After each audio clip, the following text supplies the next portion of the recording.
क्या आपको पता है 1948 में आरएसएस को बैन क्यों किया गया था और फिर वो बैन कैसे हटाया? So let me tell you that incident. 30 जनवरी 1948 को बिरला हाउस में महात्मा गांधी जी की हत्या नथुराम गोडसे ने गोली मार के कर दी थी।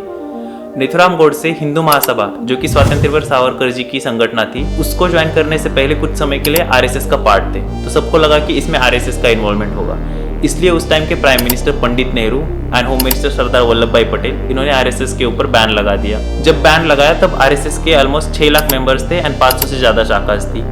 बैन लगाने के बाद हजारों स्वयंसेवकों को एंड उनके नेताओं को अरेस्ट किया।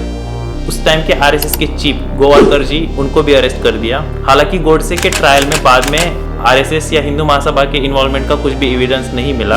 6 महीने के बाद अगस्त 1948 को आरएसएस चीफ को रिलीज कर दिया जाता है।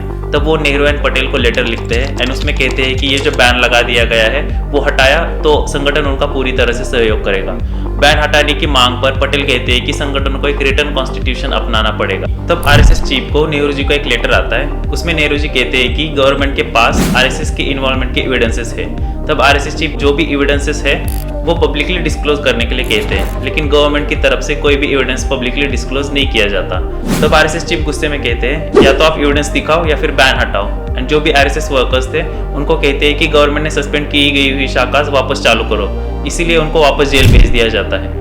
इसलिए दिसंबर 1948 में आरएसएस सत्याग्रह चालू करता है, जिसमें 60,000 से ज्यादा एक्टिविस्ट पार्ट लेते हैं। हजारों कार्यकर्ताओं को वापस गिरफ्तार किया जाता है। फिर कुछ चर्चाओं के बाद आरएसएस के लीडर्स आरएसएस का कॉन्स्टिट्यूशन ड्राफ्ट करते हैं एंड फिर आरएसएस के खिलाफ कुछ एविडेंस ना होने के कारण 11 जुलाई 1949 को आरएसएस पर से बैन हटा दिया जाता है।